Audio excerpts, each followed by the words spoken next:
이 주민이 올까봐 막 그 주민이 앉는 의자 다 치우고, 그 다음에 자기 집에 어떻게 빨리 가서 뭐 할까 맨날 해가지고 뭐 휴가 내고 뭐 이런 식으로 하고, 얼마나 불친한지 몰라요.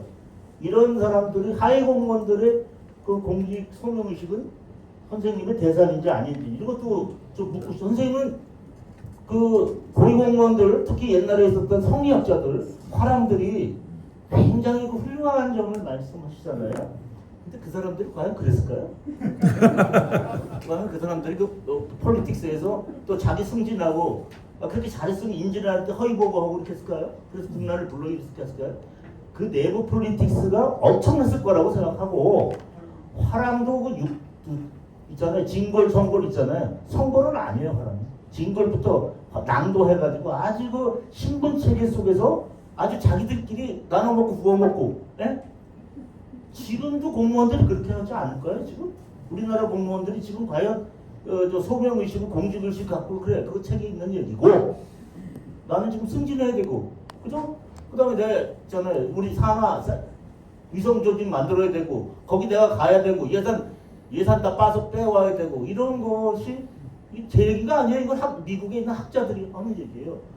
그런 공무원들에게 우리가 소명의식을 얘기한다? 그럼 그건 개나 갖다 줘, 이렇게 할 수도 있다 이거예요. 그 현실을 보자는 것이고요.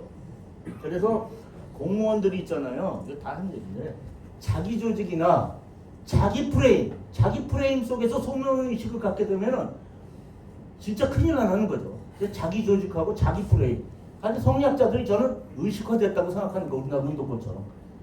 성리학 주장학이라는 것을 의식화돼가지고 지금 뭐 종교 조직이랑 비슷한 거죠. 그 성리학의 우파나 좌파냐 이거 가지고 했기 때문에 목숨을 바치면서도 종교를 위해서 목숨 바치는 것처럼 그거 갖고 목숨 걸 수도 있는 거지. 그것이 정책적인 과연 강론만 있었냐? 아니면 자기네들의 학연지연 혈연의 거냐? 우리 정정민 교수님들이 그 경북고등학교 나왔어요. 근데 그 박정희 대통령 때 내 차관들 직접 들었어. 야, 우리 경북고등학교 출신이 차관만 17명인데 야, 우리 이렇게 해도 되는 거냐? 네? 진짜 능력주의 그 박정희 대통령이 그렇게 할 정도로 편향된 학연지연 지금도 있지 않을까요? 지금도 호남 뭐 해가지고, 그래서 그런 점에서 좀 우리가 그 사람들이 공익적 프레임에서만 행동하는 거 같지는 않다. 암만 우리가 소명의식을 가져, 이런 생각이 들었고요. 또 질문인데요. 그렇다면 선생님, 그 고위공무원들이 소명의식과 용기 있는 행동을 가장 잘한 그런 정권은 언제였으며, 그 원인은 무엇이었고, 지금은 왜 안 되고 있는지, 그거를 좀 말씀해 주세요. 그 다음에 고위공직자를 주로 하시는데, 고위공직자들이 소명의식과 용기 있는 행동이라는 게 늘 필요한 게 아닐 것 같아요. 어떤 국면에서 그것이 발휘가 돼야 되느냐, 이런 면도 좀 알고 싶고요. 그다음에 마지막으로 이제 이제 선생님 소명의식이지만 우리가 공무원을 통제하는 공직사회를 건지는 방법, 민주 통제 방법도 있고 프로페셔널리즘을 확립하는 게 있어요. 근데 프로페셔널리즘에 대해서 지금 막스 베버 얘기하셨잖아요. 근데 프로페셔널리즘 중에서 막스 베버가 한 거는 사실은 뭐 법적인 아주 강제 통제고, 공사 구분이라든가 법규에 의한 통제. 그래서 뭐 공무원들이 어떤 그 규칙에 따른 것만 하는 겁니다. 그러나 이것에도 조금 더 발전해서 현대적으로 가장 그 공직의 소명에 가까운 얘기하는 사람이 프레드릭 모셔예요. 모셔라는 사람이 이제 전문가의 능력과, 그죠? 윤리와 이런 얘기를 합니다. 거기에 조금 더 나가면 데나르트라는 사람 있잖아요. 데나르트라는 사람은 우리 선생님과 비슷해요. 그죠? 있잖아요. 도덕적인 책임성, 그죠? 반응성 이런 걸 얘기하거든요. 그래서 저는 우리나라 공무원들이 지금 저는 너무나 전근대성 마인드를 가지고 있다. 오히려 지금 근대성 마인드를 가지고 오히려 그 프로페셔널리즘 있잖아요. 프로페셔널리스로서의 전문성이랄까, 그죠? 이런 뭐 어떤 자기 나름대로 전문가 아까 중고 집단 얘기했는데 중고 집단을 공무원들이 미국은 주로 누구를 두고 있냐면 자기들이 속해 있는 전문가 집단을 두고 있어요. 애착 집단이라고 얘기했는데 주로 공무원들이 미국에 있는 공무원들은 주로 누구를 두고 내가 예를 들어서 뭐 의사다 아니면 뭐 이렇게 나사에 있다 그러면 그 사람들의 중고 집단은 학회나 프로페셔널 집단이에요. 애착 집단을 사실 옹호 집단을 가진다는 것은 그건 좀 어색하지 않나 이런 생각이 들어서 저는 그 프로페셔널리즘을 좀 확립을 하고 어떤 정치적 이런 것이 문제가 되니까 과연 이런 질문을 하는 거예요. 과연 우리나라 이 모양이 된 게 지금 공무원들이 소명의식이 없어서 그렇게 된 거라면 겁니까? 아니면은 뭐 다른 문제가 있는 겁니까? 그걸 좀 여쭤보시죠. 네, 박수 한번 주시죠. 그런데 이시원 교수님하고 우리 전익병 교수님 같은 54년생이에요. 근데 제가 보면은 사실 저도 이제 은퇴를 2년 전에 했습니다만은 벌써 요새 30, 40만 돼도 하나 다 늙어버렸어요. 뭐 연구 좀 하자 그러면 머리 아프다. 그런 거 왜 하냐. 근데 지금 42년생인 85세 가까우신 선생님이 지금 이런 대작을 내고 또 지금 54년생 분들이 지금 하고 있는 걸 보면은 굉장히 그 볼륨을 봐도 근데 저는 이제 이런 생각이 들어요. 이게 그 오늘 계속 저는 어떤 생각이 들냐면은 그 양치기 리더십이라는 생각이 그게 지금 전 세계에서 제일 많이 팔리는 책이 양치기 리더십. 예수님이 목자를 하듯이 그렇게 해라. 그러니까 막 자기 부하를 막 꾸짖고 막 기억하라 이렇게 되면 오히려 이거 반대로 나가버린다는 거죠. 그래서 내가 어서 청년 신부님한테 제가 이제 석자 교수가 다시 내가 이제 연구실도 받았거든 하는데 절대로 그 부하 직원들을 다그치면 안 됩니다. 그럼 큰일 납니다. 오히려 이길래 총장 같이 했는데 이길래 총장님 들어가십시오. 그걸 어떻게 하냐면은 뭐 혁신하라 계획을 안 하는데요. 열심히 하는 교수가 있으면은 티칭 그 펠로십 있잖아요. 그 연구실 앞에다가 금방으로 딱 된 거 상징적으로 딱 붙여주고 그러면 그분이 창피하다고 떼려고 한대요. 그러면 그러지 마라. 이거는 총장이 붙여주는 거니까 당신이 절대로 그걸 할 필요가 없다. 근데 1년이 딱 지나니까 어떤 현상이 나타났냐면요. 전부 다 그렇게 움직이더라고요. 그죠? 이게 변장의 이론입니다. 그냥 페널티를 주고 하면은 사람들은 다 반발하게 돼 있죠. 그래서 아까 전에 우리 정 교수님 그 사례 5개도 아마 다 어떻게 보면 긍정적인 쪽으로 몰고 가야 되지. 그걸 내가 못하니까 이쪽으로 와야 된다. 이렇게 하면 오히려 더 부정적인 분위기를 만들기 때문에 아마 우리 정영일 교수님 답변이 아마 또 더 그냥 멋있는 답변을 하실 것 같아요. 선생님, 그래도 너무 오늘 또 에너지를 많이 소비하시면 안 되니까 아주 중요한 것만 두세 개씩 보시면 될 것 같습니다. 딱 1분만 해. 여기 계신 분들 전부 다 한 30초. 다시 질문을 또 받았습니다. 이거 저 상당히 그 중요한 이야기를 많이 했는데 기본적으로 그 몇 가지로 정리를 내가 이렇게 좀 해보면은 이시원 교수가 이 조선조 옛날에 삼국시대하고 달리 시대 변화가 엄청나고 거기에 따라서 엄청난 상황이 변화가 있는데 그때 했던 이야기들이 참고가 될 수 있냐 기본적으로 이제 그게 이제 지금 우리 전영평 교수도 그 이야기를 이어받아서 했고 사실은 성시경 교수가 아까 이야기한 MZ 세대의 그 공공의식이 엄청나게 약한데 지금 이 사람들에게 좀 도움이 될 수 있는 소명의식 강화반이라는 말은 돌려서 한 이야기고 아직 젊은 교수니까 쉽게 이야기하면 MZ 세대한테도 이런 이야기를 하는 게 통하겠냐 좀 더 대놓고 이야기를 하면은 이제 그런 이야기가 된 겁니다. 된 거라서 그 부분은 다 공통적으로 나타났던 거고 정관우 교수가 소명의식 강화 방안을 여러 가지로 구체적으로 이야기한 건 이게 정말 나중에 우리가 중요한 이야기로 이건 좀 우리가 감안해야 돼. 지금 방금 이야기한 그 부분을 조금 이야기를 해야 되겠습니다. 근데 그게 아마 첫째 이야기를 하면은 책을요 써가지고 보내준 지가 얼마 안 돼가지고 기본적으로 내가 뭐라고 이야기를 했느냐면 안 총장님한테 토론하는 분들에게 결론 부분만 읽고 토론을 하도록 해라. 구장에 나와 있는 앞에 요약과 결론 부분만 라고 이야기를 했기 때문에 많은 오해가 있는 것 같아요. 전영민 교수 이야기한 상당한 부분 이야기 한 90%는 내 책을 다 읽어보면은 거기에 답변이 다 있습니다. 쉽게 이야기를 하면은 왜 그러냐, 제가 10년 동안 쓰면 그런 고민 안 하겠어요. 다 해보는 거죠. 그 다음에 내가 뭐 어리석어서 그래 화란 이야기를 하고 조선력 이야기하고 지금 이게 거리가 1500년 지난 이야기인데 그거 다 생각을 회복하는 이야기입니다. 하는데 뭐를 지금 정확하게 지금 내가 전달하려고 하느냐 하면은 조선조 사람들의 성리학이 조선조 선비들에게 여러 가지 영향을 미쳤는데 그 책에 보면은 당쟁 시대 때 성리학을 공부한 선비들이 어떤 행동을 했느냐라는 게 좀 책에 자세히 나옵니다.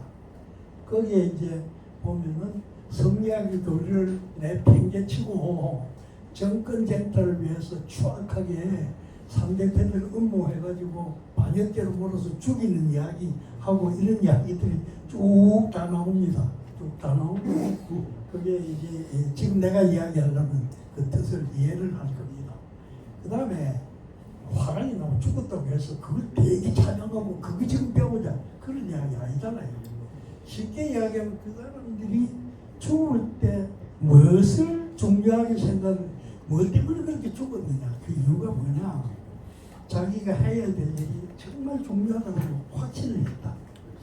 그리고 그 일을 하게 되면은 모든 사람들부터 칭송을 받고 그다음 심지어 화랑의 경우에 원술랑 같이 해야 될 일을 안 하는 경우에 사회적으로 매장을 잡고 이런 식의 메커니즘 그거를 우리가 배워야 된다는 이야기지. 선비들이 주작을 열심히 공부를 한 거는 그렇게 믿고 따를 논리를 어떻게 죽느냐 그걸 연구를 한 겁니다. 그래서 중요한 이게 중요한 이야기 몇 가지가 포함이 되어 있기 때문에 간단하게 정리는 이시용 교수가 잘 짚었는데 선비들이 조선조 시대 때 선비들은 지금 이제 공직자하고 비교가 안 될 정도로 사회적으로 중요한 사람들, 사회적 저한 사람들이니까 전부 다. 지금 공직자는 소위 고위공직자가 있고 그 외에 대통령도 있고 높은 사람도 있지만은 삼성의 이재용이도 있고 현대차의 정일선이도 있고 무수한 중요한 사람들이 한국을 움직이잖아요. 그 중에 조그마한 한 부분을 담당하고 있는 사람들입니다. 고위공직자 그래 봐도. 근데 그 사람들이 옛날에 진짜 사회를 마음대로 기록해락하고 왕도 경우에 따라 내쫓기도 하는 힘을 가지고 있는 이 사람들이 지니고 있는 사무행의식을 이 사람들한테 우리 고위공직자같이 별 볼 일 없는 그런 식의 사람들한테 야 그런 소명의식까지나 그렇게 말하는 바보는 없잖아요. 그래서 그런 식의 차이를 감안을 해서 조선조 선비들 행동에서 우리가 배워야 됩니다. 그걸 감안을 해서 배워야 되는데 그래서 책에서 강조를 한 게 사실은 내가 이 책을 가지고 처음 나와가지고요. 저 우리 MB 대통령하고 그 수석들 한 20-30명 모였어. 그 책이 나왔다고 그래서 그 자리에서 한 10분을 설명을 했습니다. 했더니 우리 이명박한테 그 성리학 그것 때문에 나라가 망했는데 거기서 뭘 배웠다고 뭘 배웠다고 그래서 그래 내가 얼른 생각하면 누구든지 그런 의문을 처음 품겠구나 라는 생각을 했고 또 많은 사람들한테 같아요. 이 이야기를 내 고등학교 대학 동기들 며칠 있다 떠나버렸는데 무슨 이야기 나왔을 때 한다는 이야기가 처음 몇백 년 전에 이야기를 가지고 지금 와서 통하냐고 나왔는데 그런 것들을 우리가 감안을 해야 된다는 짚어낸 겁니다. 짚어냈는데 그래서 내가 이걸 이제 사실은 그래서 배우는 건 뭐냐 하면은 확신을 가지고 중요하다라고 생각을 해서 그거에 대해서 믿어야지 소명의식이 단서가 만들어지는 단서가 출발점은 그거다라는 걸 지금 강조한 거예요. 그 점에서 선비도 그랬고 화랑도 그렇습니다. 두 번째. 근데 그런 식으로 출발을 했다 하더라도 이거를 강하게 가졌느냐 약하게 가졌느냐 라는 걸 좌우하는 건 뭐냐, 그 확신의 정도고 그것이 현실에 얼마만큼 적용이 되느냐라는 건데, 어쨌든 간에 그때 이제 이 이야기를 우리가 막 조금 더 생각해야 됩니다. 그런 식으로 확신을 심어줄 수 있는 논리 체계를 지금 만들 수 있느냐. 아까 이야기대로 그 이시원 교수 걱정했듯이 상황이 되게 다른데 우리 공직자들 보고 야 너희들 하는 일이 너무나 중요하고 하니까 왜 그렇게 중요합니까? 라고 이야기를 해서 국민들 위한 것이잖아. 그래요. 그 정도 이야기가 아까 이야기했던 MZ 세대가 조금 그렇다고 하더라도 내가 먼저 살아야 되고 내 일이 더 중요한데 라는 식으로 생각을 할 때 이 친구들한테 뭐라고 이야기를 해야 되느냐라고 했을 때 이렇습니다. 확신을 가지려면 제일 중요한 게 종교를 철저하게 믿어가지고 신앙심이 아주 강하면은 예수님을 부정해라. 그럼 아니에요. 나는 칼 맞아 죽더라도 예수님 부정을 안 했습니다. 그럼 순교를 합니다. 그렇죠. 주자학자들이 그걸 비슷했습니다. 조선교 주자학자들. 그랬는데 그런 식의 신념 체계를 심어줄 수 있느냐? 제가요 독립운동가나 혁명가들 레닌이나 체게바라나 그런 사람들 편지를 읽고 여기서 더 이상 배울 게 없겠다라고 포기를 한 이유가 뭐냐? 그 사람들이 믿은 막스 레닌주의는 종교 수준 이상으로 강력한 힘을 가지고 있습니다. 막스 레닌주의를 믿었던 사람들은 정말 그걸 왜 목숨을 다 바쳤어요. 다 바쳤어요. 그런 식의 단일 체계, 신념 체계를 우리가 만들어서 지금 공직자들한테 만들어주면서 야 이거 믿어라 할 수 있느냐? 불가능합니다.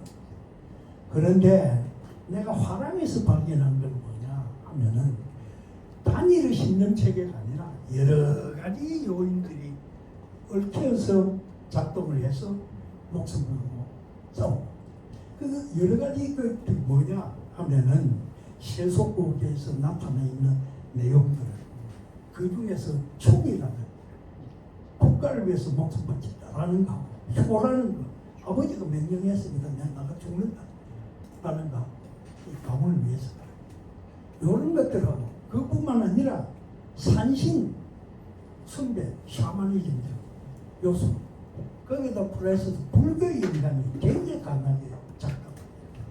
불교 말하자면 좋은 일 하고 하면 건강하게 간다. 나중 죽고 이런 여러 가지 요인들이 작동을 해서 화랑들의 그런 신념 체계를 가졌다. 이거는요 내가 책에도 자신 있었지만 전쟁 때 나가기 전에 가족들이 다 쳐 죽이고 나간 계백장군.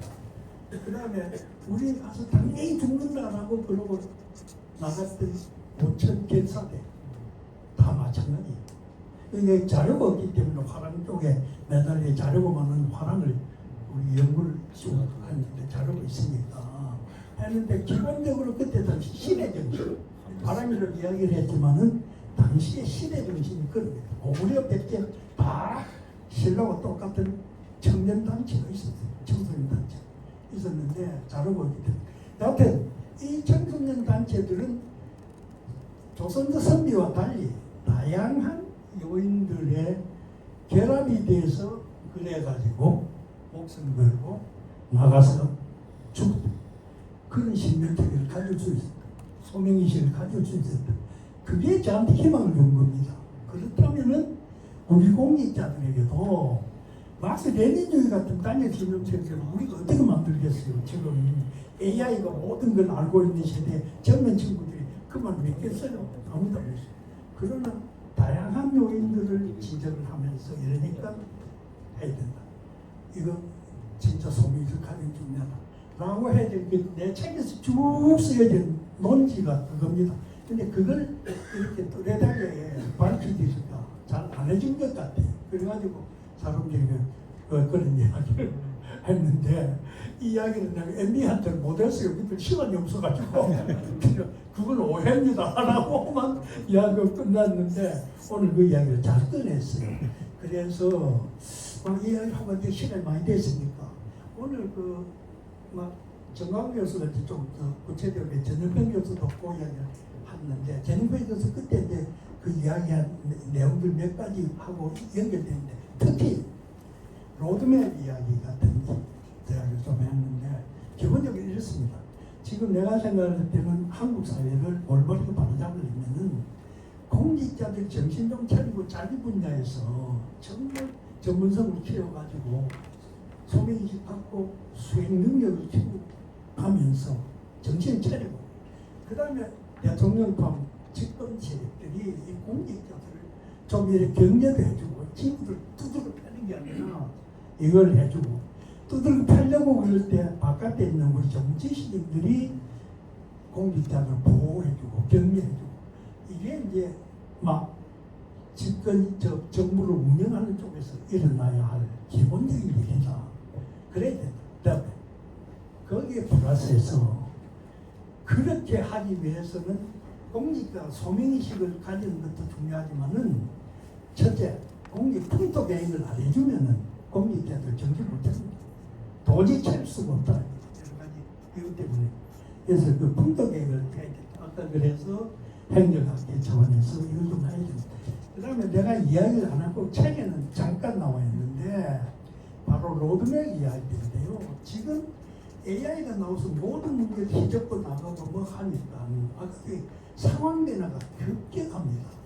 그러다 보니까 우리가 추진하고 있는 정책들이 지금 시대 상황하고 안 맞고 이게 아무가 안 맞는 부분도 굉장히 많이 생깁니다.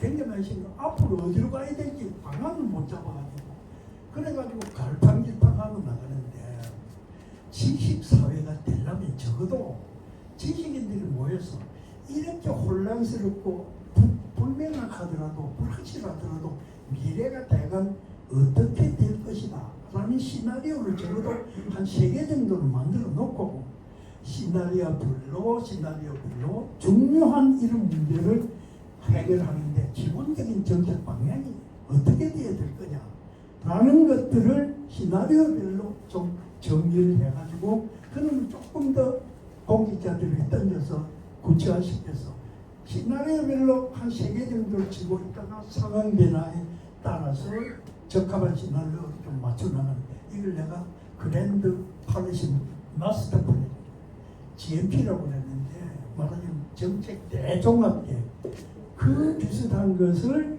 지금 지식인들이 전문가들이 모여가지고 정말 머리를 짜내가지고 이걸 만들어야 되는 거 아니냐 이 이야기를 사전에 제가 한 2년 전부터 바깥에서 하고 다녀요.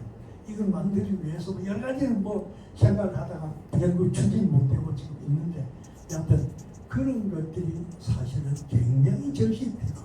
그게 방향입니다. 소명의식의 핵심적인 민주주의의 가치를 지녀야 된다. 또 뭐가 돼야 된다라는 식의 이야기들은 그걸 하는 과정에서 우리가 만들 때 소명의식이 공직자들이 지켜야 될 구체적인 소명의식 기본 가치가 뭐가 돼야 되느냐라는 거는 정말 그거는 본질적으로 따지고 이시호 교수가 자꾸 걱정하고 지적했던 내용인데 그런 걸 좀 따져봐야 되고 근데 그거 하고 별개로 저거 하고 별개로 그 시나리오별로 이걸 좀 만들어야 된다. 내가 이제 그만할게. 시간 너무 많이 됐다. 예, 선생님 감사드리고요. 근데 오늘 뭐 발표 토론이 다 다른 것 같아도 결국은 귀결되는 게요. 그 신념윤리, 그 책임윤리. 저도 그 마스크 책을 엄청나게 좋아하고 뭐안 읽었습니다만은 결국은 아마 통하는 것 같아요. 발제하시는 거나 토론하시는 내용이 통한다고 보고요. 지금 시간이 많이 됐습니다만 그래도 오늘 플로아에서 워낙 유명하신 분들이 많이 와서 벌써 신종일 교수님 손들 드시잖아요. 지금 시간이 6시 반이거든요. 최소한 7시는 직전을 그러니까 신 교수님 질문하시죠. 마이크 좀 질문이 아니라 이제 제가 이렇게 마이크 좀 갖다 드리죠.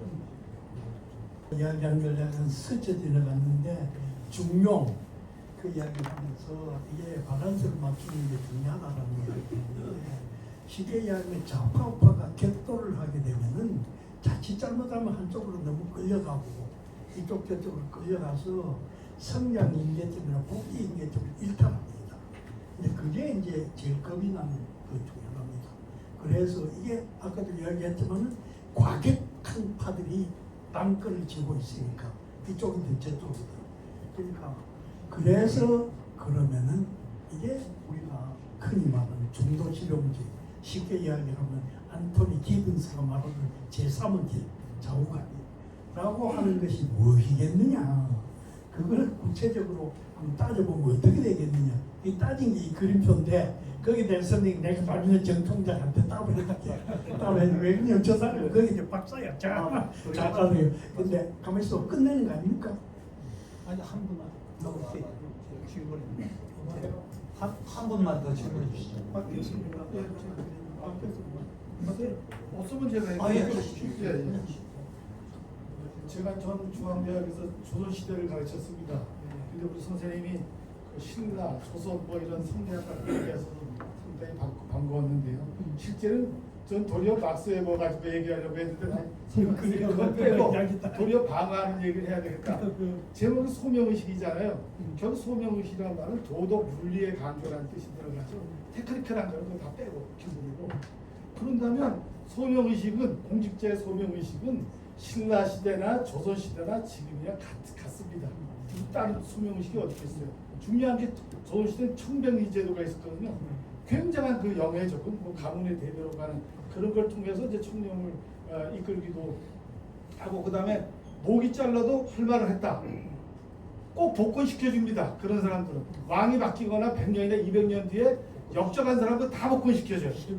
결국 행정학자분들이 제도와 정책을 만드는 분들이 그렇게 하도록 제도를 만들어 주시면 돼요. 하고 분명히 그 역사가 의미가 없는 것이 아니라 도덕적 이 윤리 의식은 어느 시대나 어느 나라나 똑같다. 이 말씀. 중요한 말씀입니다. 그런 시대를 지나서 불변하는 가치다. 박준하 교수님 하십니다. 혹시나 오늘 질문 안 하시면 도저히 안 되겠다 하시는 분이 뒤에 한 분 계시는데 마이크를 주시죠. 딱 한 분은 받겠습니다. 소속 성함 좀 말씀해 주시고.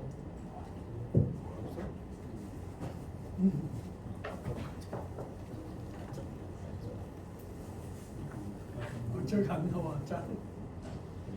마이크가 좀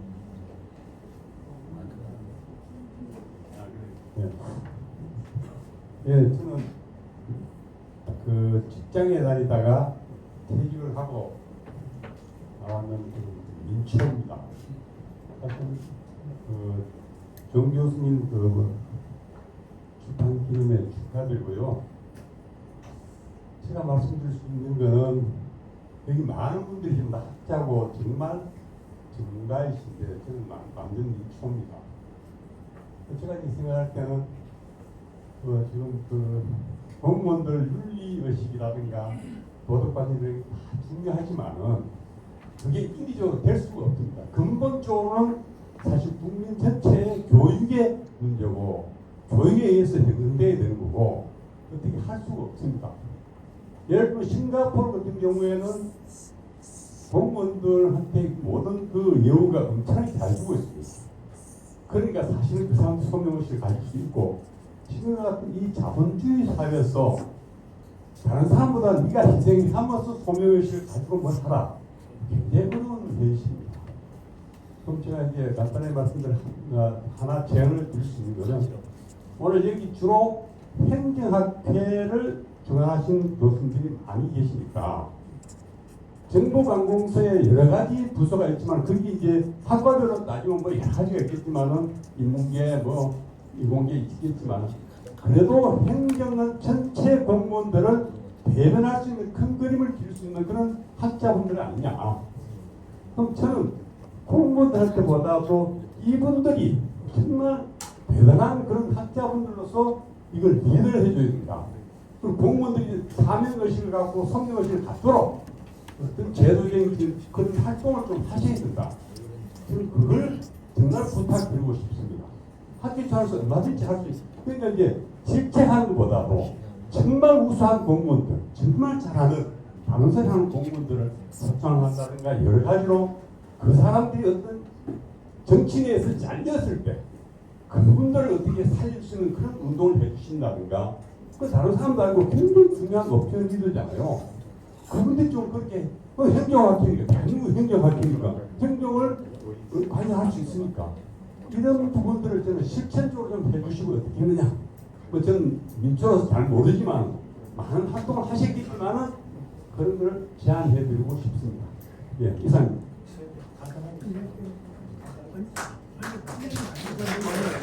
이제는 아마 시간이 많이 됐기 때문에 이제 마지막 코멘트 쓰시고 마지막 코멘트. 저 방금 그 중요한 이야기입니다. 사실은 그래서 한 20여 년 전에 몇 사람들이 공직사회에서 억울하게 쫓겨나온 사람들을 지원하기 위한 재단을 만들고 그런 일이 있었습니다. 있었는데 요즘 와서 그지부지 돼가지고 얼마 전에 없어졌는데 굉장히 중요한 이야기고 사실은요 내년에 지금 저 아까 이야기한 소개한 공직풍토개혁 그 연구가 끝나면 그 결론 부분에 가면은 그 이야기가 반드시 나올 겁니다.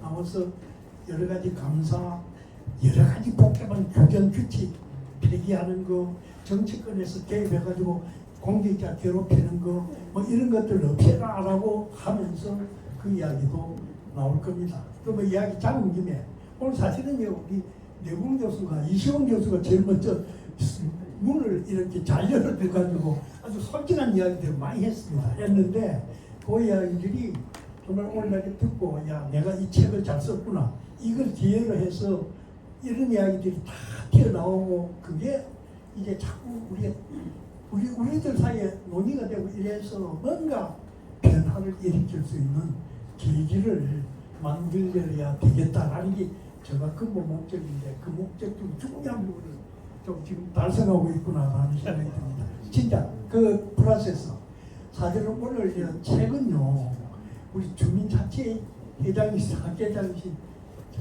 전 회장님이 여러분 여기에 했던 책값을 다 냈습니다. 여러분들 박수 정말 고맙고요. 그래서 헌금을 꼭 좀 내신 분들이 있을 겁니다. 그 헌금은 제가 내년에 공직풍토개혁 하는데 거기에 연구비에 조금 보태가지고 쓸 겁니다. 쓸 거니까 여하튼 그 한 번 더 박수. 제일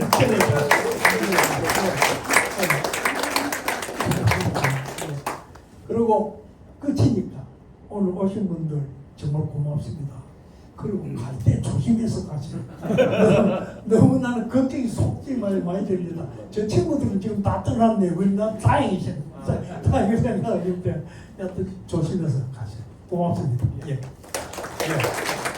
오늘 선생님 강의가 너무 멋있고 열기가 있어가지고 아마 돌아가실 때도 돈 도로가 아마 안 녹을 것 같습니다.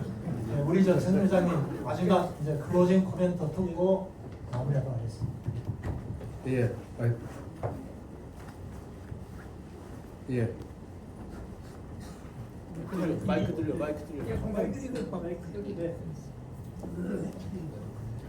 예. 선생님 오늘 정말 고맙습니다.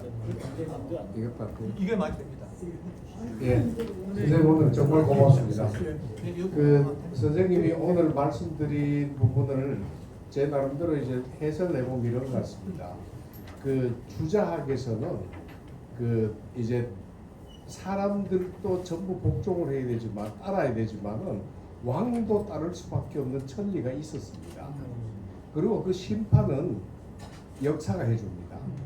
그러니까 왕 앞에서도 틀렸다고 이야기할 수 있는 그런 어떤 정당한 근거가 성리학 체계 안에 충분히 내재가 되어 있었습니다. 이거하고 똑같은 게 그 토미즘, 그 토마스 아퀴나스 중세 토마스 아퀴나스도 거의 유사합니다. 그 왕도 복종할 수밖에 없는 그 이제 신이라는 존재가 있었고요. 그러다 보니까 사람들도 왕한테 덤빌 수 있습니다. 이제 그 신이라는 이름으로 이렇게 될 수 있는 그게 있다 보니까 어떻게 보면 그때 있던 사람들이 훨씬 더 권력 관계에서는 더 당당할 수 있는 근거가 있었다. 근데 지난번에 이제 그 우리 11월 달에 그 발제를 할 때 한국철학회 회장이신 박정하 교수가 모더니티 가지고 이제 발제를 할 때 그때 이제 이 주체가 그 이제 우린 주자 같으면 천리로부터 독립을 해버렸고 이쪽에 신으로부터 독립을 하고 난 뒤에 만나게 되는 건 곧바로 자연이라는 거죠. 자연하고 만나니까 자연하고 잘 살 수밖에 없는 이제 조화를 이룰 수밖에 없는 이제 그런 데서 뭔가 인간의 자율성이 조금 형성이 되고 그 자율성이 시간성이 더해지면서 이제 그 진보라는 게 나왔다고 이제 그때 그런 해석을 했습니다. 그래서 제가 지금 이제 정리해서 이제 선생님 말씀 알아듣기로는 앞으로는 그러면 외제했던 어떤 질서의 근거가 이제는 내재할 수밖에 없다. 그럼 내재할 수 있는 방법이 이제 뭐가 있느냐는 문제입니다. 이 문제가 이제 그 저는 자치를 이제 공부하게 된 계기고 또 공공을 공부하게 된 계기입니다. 이제 어떻게 내재시킬까는 문제인데 아까 맨 나중에 제일 처음에 인트로 할 때 맨 나중에 드렸던 그 이제 그 정책의 그 이제 정책 충실화 그 모델이 며칠간 고민을 해보고 난 뒤에 이런 모델로 만들면 정책하는 기획자나 정책 실행자나 정책 수혜자나 전부 다가 의미 있다고 생각을 하고 이제 그 저기 뭔가 발전을 이룰 수 있는 어떤 그런 지평이 만들어질 수 있겠다 싶어서 만들어 봤는데 제가 보기에도 지금 이제 이런 부분 아까 이제 그 정책 충실했습니다만은 경영학에서는 직무 충실로 이미 한 번씩 시험을 다 해봤습니다. 이제 뭐 조직 이론에 상당히 여러 개 있는데 제가 보기는 앞으로 AI가 있고 뭐가 있고 이런 게 발전되면 개인들이 더 발전되기 때문에 그 개인들이 하는 행위 안에 뭔가 이제 그 자발성 또 나가서 자율성을 집어넣을 수 있는 이런 시스템적인 어떤 어프로치가 좀 많이 필요할 것 같다는 생각이 들고요. 그래서 자치 철학이나 행정 철학이나 정책 철학이나 이제 지금까지에 있던 어떤 그 과학적인 접근보다는 철학적인 접근이 많이 필요하다는 것을 선생님은 가르침으로 많이 배웠고요. 그래서 저희 학교에서는 이제 일단은 자치 철학은 우리 전영평 교수님께서 월간 주민자치를 맡고 계시니까 그 완성을 해주시리라고 굳게 믿고 있고요. 공공철학은 이제 월간 공공정책을 최영석 교수님께서 맡고 계시니까 공공철학을 완성해 주시려고 믿고요. 두 분만 계시면 제가 보기는 대한민국 구원하고도 남을 것 같은 생각이 들어서 어제 두 분께 우리 감사를 드리면서 인사해 가려고 합니다. 고맙습니다.